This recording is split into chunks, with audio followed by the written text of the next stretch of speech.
नमस्कार दोस्तों, शुभ प्रभात, आदाब। वंदे मातरम। सुजलाम सुफलाम मलयज शीतलाम शस्य श्यामला मातरम वंदे मातरम। शुभ्र ज्योतिस्ना पुलकित यामिनीम फुल्ल कुसुमित द्रुमदल शोभनीम सुहासिनी सुमधुर भाषिणी सुखदा वरदा मातरम वंदे मातरम। बंकिम चंद्र चट्टोपाध्याय द्वारा लिखे गए इस गीत का जिक्र आज एक विशेष कारण से, पर उससे पहले राष्ट्रीय स्वयंसेवक संघ के प्रमुख सरसंघ चालक मोहन भागवत जी के एक बयान पर चर्चा जरूरी है, और ये बयान जुड़ जाता है वंदे मातरम गीत से।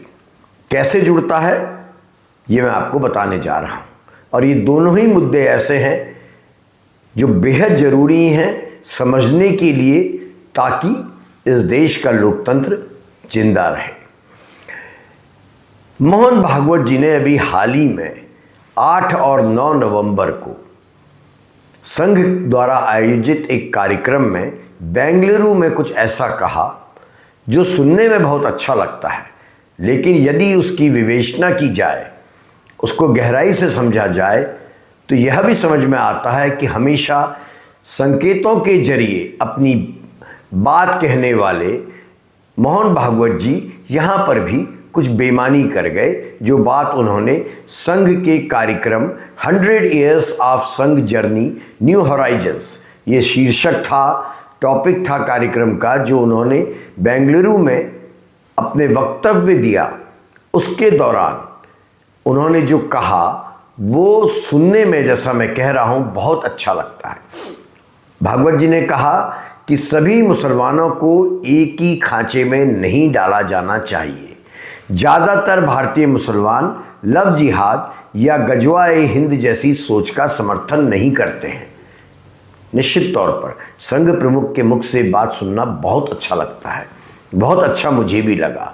उन्होंने कहा कि भीड़ में अच्छों और बुरों में फ़र्क करना सीखिए। ये बात उन्होंने खुले मंच से कही, और खुले मंच से कही गई बात के मायने अलग होते हैं। बंद कमरे में नहीं कही, बल्कि खुले मंच से एक बहुत बड़ी गैदरिंग के सामने कही। अच्छे और बुरे में फ़र्क करना चाहिए, ये मोहन भागवत कह रहे हैं। उन्होंने कहा हम सबको अच्छे लोगों से संपर्क बनाना चाहिए, भले ही किसी भी समुदाय में हों। हर समुदाय में कट्टरपंथियों की मौजूदगी होती है। उनके शब्दों का सीधा अर्थ यही निकलता है कि मुसलमान समुदाय पर एक मुश्त शक करना गलत है, जैसा कि आजकल वर्तमान भारत में किया जा रहा है। भागवत जी ने कहा नीति मिलन और सामंजस्य की भी ज़रूरत है, और ज़रूरत पड़े तो दंड नीति भी हो, लेकिन अच्छा और बुरे का अंतर पहले समझना चाहिए। अब आप देखिए कितनी अच्छी बात है कि राष्ट्रीय स्वयंसेवक संघ के सरसंघ चालक इस प्रवृत्ति की आलोचना कर रहे हैं कि हर मुसलमान देशद्रोही होता है। लेकिन यदि आप इसकी विवेचना करें, मंथन करें उनकी बात का, तो एक बहुत बड़ा सवाल आता है। यदि भागवत जी अच्छा मुसलमान और बुरा मुसलमान का पैमाना बना रहे हैं, तो कितना अच्छा होता उसी कसौटी पर वह अच्छा हिंदू और खराब हिंदू की बात भी कहते। 100 बरस के संघ की यात्रा पर जब वो बोल रहे हैं न्यू हॉराइजन्स पर, नए क्षितिज पर, तो उनको ये भी बताना चाहिए था कि जिस प्रकार अच्छे मुसलमान हैं और बुरे मुसलमान हैं, उसी प्रकार अच्छे हिंदू हैं, धर्मनिरपेक्ष हिंदू हैं, और बुरे हिंदू भी हैं, सैफरन टेरर वाले हिंदू भी हैं। ये बात वो कहते, तब समझ में आता कि उनकी नीयत सही में अच्छी है। समाज में भरोसा दोस्तों वही टिकता है जहां न्याय का पैमाना, जस्टिस का बैरोमीटर सबके लिए एक समान हो। अच्छा तब वह कहलाएगा और तब कहलाएगा जो संविधान, कानून और बराबरी के मूल्य को मानता हो। खराब वो कहलाएगा जो उन्हें तोड़ने, किसी धर्म विशेष को, समुदाय विशेष को नीचा दिखाने या संविधान की जगह धार्मिक विधान थोपने की बात करता हो। भागवत जी की बात का औचित्य कि सब मुसलमान एक जैसे नहीं हैं, इसे हम तभी निष्पक्ष मान सकते हैं जब हम यह भी स्वीकार करें कि सब हिंदू भी एक जैसे नहीं हैं। जो बहुलता, समानता और सह अस्तित्व पर अडिग है वही असली हिंदू है और वही अच्छा हिंदू है। और उसकी दूसरी तरफ एक बहुत बड़ा वर्ग ऐसा हिंदुओं का भी है जो नफरत, बहिष्कार, जातिवाद, मॉब लिंचिंग जैसी चीज़ों को बढ़ावा दे रहे हैं। यदि इस कसौटी पर भागवत जी बात करते तो इसको लोकतांत्रिक माना जाता, क्योंकि वह धर्म नहीं, व्यवहार और संवैधानिक निष्ठा को तब कसौटी पर रखते। भागवत जी का गुड और बैड की जो परिभाषा है जो उन्होंने मुसलमानों को लेकर कही, वह इसीलिए मुझे खटकी। अब इसी के साथ आप देखिए उत्तर प्रदेश में जो भारतीय जनता पार्टी द्वारा शासित देश का सबसे बड़ा, जनसंख्या के आधार पर सबसे बड़ा राज्य है, वहाँ क्या हो रहा है? वहाँ वंदे मातरम का मुद्दा एक बार फिर गरमाने लगा है। राज्य के मुख्यमंत्री योगी आदित्यनाथ जी ने घोषणा की है कि उत्तर प्रदेश के सभी एजुकेशनल इंस्टीट्यूशंस में, सभी शैक्षणिक संस्थानों में, स्कूल्स में, कॉलेजों में वंदे मातरम गीत गाना अनिवार्य होगा। बहुत अच्छी बात है। वंदे मातरम माँ की वंदना है। सरकार का कहना है, उत्तर प्रदेश की सरकार का, इससे छात्रों में सम्मान, एकता और देश प्रेम की भावना मजबूत होगी और यह कदम सांस्कृतिक राष्ट्रीय चेतना को बढ़ाने के लिए लिया गया है, ऐसा क्लेम उत्तर प्रदेश की सरकार ने किया है। यही है अपने महापुरुषों के प्रति श्रद्धा और सम्मान का भाव, और इसी श्रद्धा और सम्मान के भाव के साथ आज हम सब यहाँ पर इस एकता यात्रा के साथ जुड़ रहे हैं। मेरा आह्वान होगा, स्कूल कॉलेजेस में इसमें डिबेट होनी चाहिए। लोह पुरुष सरदार वल्लभ भाई पटेल के मुद्दे को लेकर के हमें चर्चा पर चर्चा का हिस्सा इसको बनाना चाहिए। वंदे मातरम राष्ट्रीय गीत के प्रति सम्मान का भाव होना चाहिए। अब ये केवल लोह पुरुष सरदार वल्लभ भाई पटेल के साथ ही राष्ट्रगीत वंदे मातरम भी उत्तर प्रदेश के हर विद्यालय में गायन इसका अनिवार्य करेंगे, हर शिक्षण संस्थान में इसका गायन अनिवार्य करवाएंगे, जिससे उत्तर प्रदेश के अंदर हर नागरिक के मन में भारत माता के प्रति, अपनी मातृभूमि के प्रति श्रद्धा और सम्मान का भाव जागरूक हो सके। यह जो डायरेक्शन दिया गया है, आदेश दिया गया है सभी एजुकेशनल इंस्टीट्यूशंस को, वो राष्ट्र पहचान को प्राथमिकता देने की व्यापक पहल का एक हिस्सा बताया गया है। जाहिर है यह स्पष्ट सरकारी नीति है, घोषणा है, आदेश है और इसका क्रियान्वयन भी शैक्षणिक संस्थानों को करना पड़ेगा। हो सकता है इसे रोजाना सुबह की प्रार्थना में लागू किया जाए। निजी संस्थान इसको किस प्रकार से लागू करेंगे ये अब निजी संस्थानों को देखना होगा, लेकिन उत्तर प्रदेश की सरकार ने यह बताना जरूरी नहीं समझा कि यह गीत लगातार विवाद का केंद्र रहा है। आज़ादी से बहुत पहले, बहुत पहले से वंदे मातरम को लेकर मुसलमान समाज के भीतर एक हिचक है और एक प्रतिरोध है। इसका कारण समझना बहुत जरूरी है कि आखिर इस गीत में ऐसा क्या है कि मुस्लिम समाज इस गीत को गाने में हिचकता है। और आज नहीं, जब हम गुलाम थे तब से इस गीत के प्रति उसका विरोध रहा है। और तब ये भी हमें समझना होगा कि यदि देश की आबादी का एक बड़ा वर्ग, अल्पसंख्यक वर्ग इस गीत को गाने से हिचकता है, प्रतिरोध रखता है, तो उन्हें ज़बरदस्ती यह गीत क्यों थोपा जाए, उन पर यह गीत क्यों थोपा जाए, उन पर यह प्रेशराइज क्यों किया जाए कि उनकी संतान जब स्कूल जाए तो इस गीत को जरूर गाए। इसको ऐसे समझिए। सबसे पहले मैं आपको बताता हूं कि 1937 में, 1937 में कांग्रेस की वर्किंग कमेटी में भी ये मुद्दा डिस्कस हुआ था कि क्या वंदे मातरम के गीत को कांग्रेस का जो मीटिंग्स होती है उनमें गाना चाहिए या नहीं गाना चाहिए। और निश्चित तौर पर चूंकि मुस्लिम समाज को इसमें प्रॉब्लम थी, इसलिए इस पर रविंद्रनाथ ठाकुर की राय ली गई। कविवर गुरुदेव रविंद्रनाथ ठाकुर से सलाह मांगी जवाहरलाल नेहरू ने। गांधी जी ने भी उनसे सलाह मांगी थी कि इस गीत के विषय में आपकी क्या राय है। टैगोर ने जो सलाह दी उसको समझने से पहले ये समझिए कि इसका इशू क्या है। वंदे मातरम मूलतः बंकिम चंद्र चट्टोपाध्याय जी की एक रचना है, जिसे बाद में उनके उपन्यास, और ये बहुत फेमस उपन्यास है जो 1882 में आया था, 1882 में आनंद मठ में शामिल किया गया था। उपन्यास का नाम है आनंद मठ। आज़ादी की लड़ाई में यह गीत नारा बना था, परंतु जो औपन्यासिक संदर्भ है उसमें जिस ढंग से इसको रखा गया है वो विवाद का कारण बन गया।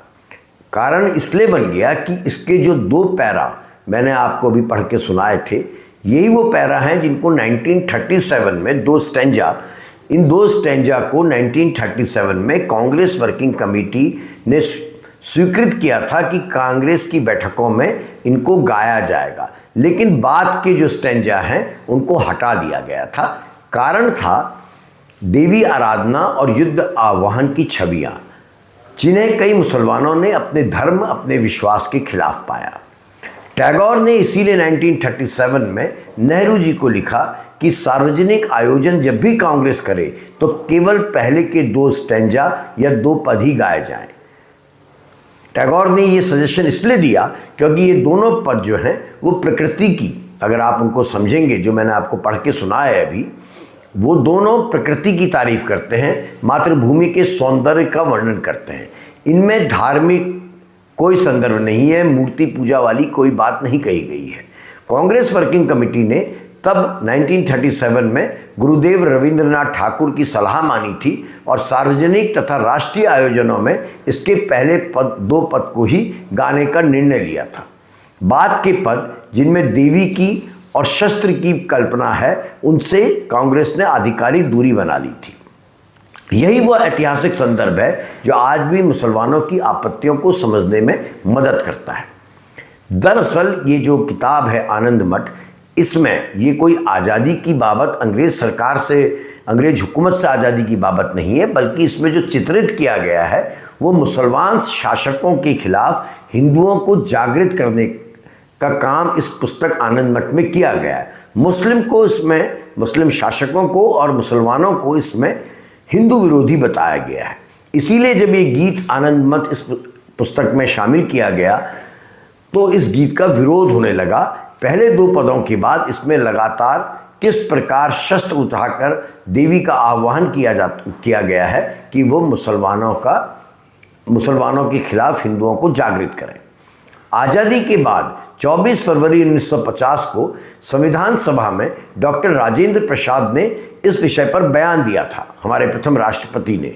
उन्होंने कहा था कि जन गण मन भारत का राष्ट्रीय गान होगा और वंदे मातरम को सम्मान और आदर मिलेगा, क्योंकि आज़ादी के आंदोलन में इस गीत का भी अपना ऐतिहासिक योगदान है।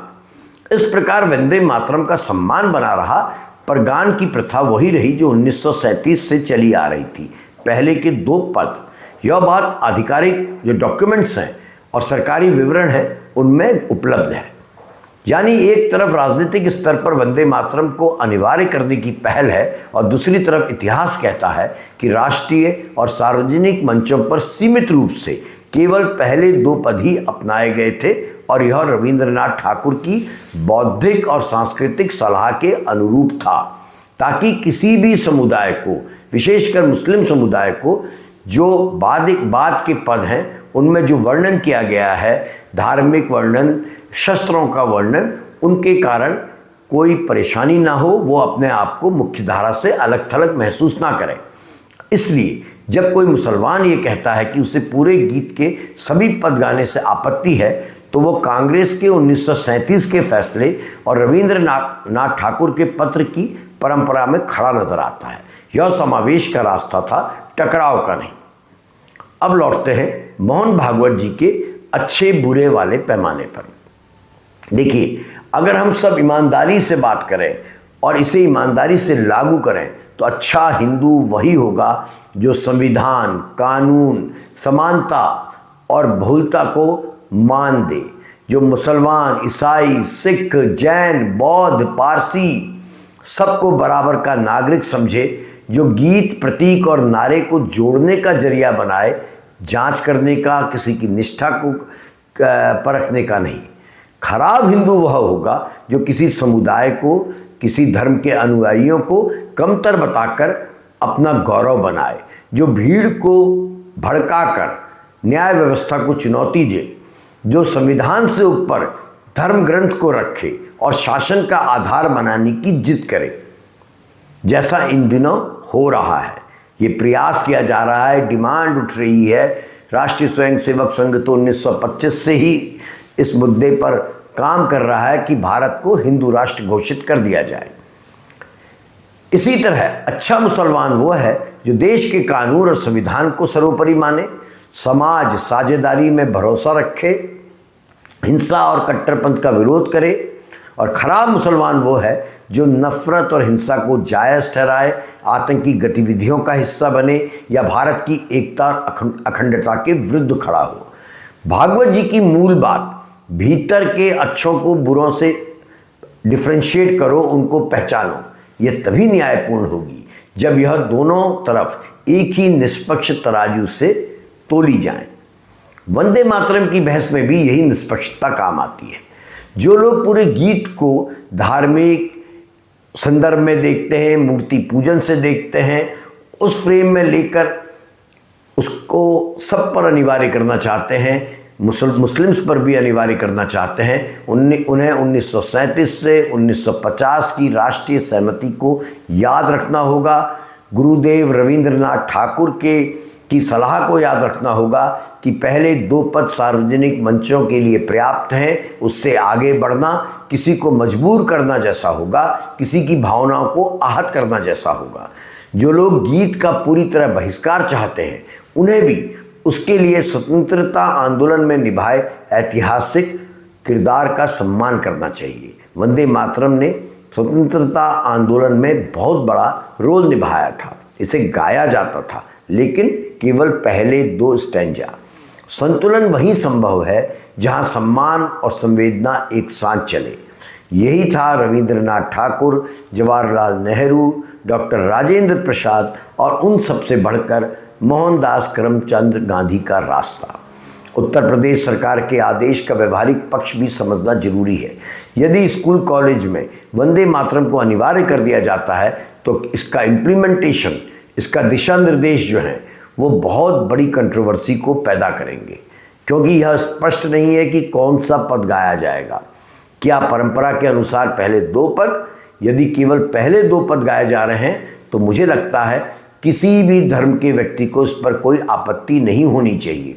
वंदे मातरम कहने पर तो किसी व्यक्ति को कोई आपत्ति होनी ही नहीं चाहिए, लेकिन यदि पूरा गीत गाना अनिवार्य कर दिया जाएगा तो ये बेहद खतरनाक परंपरा को जन्म देगा।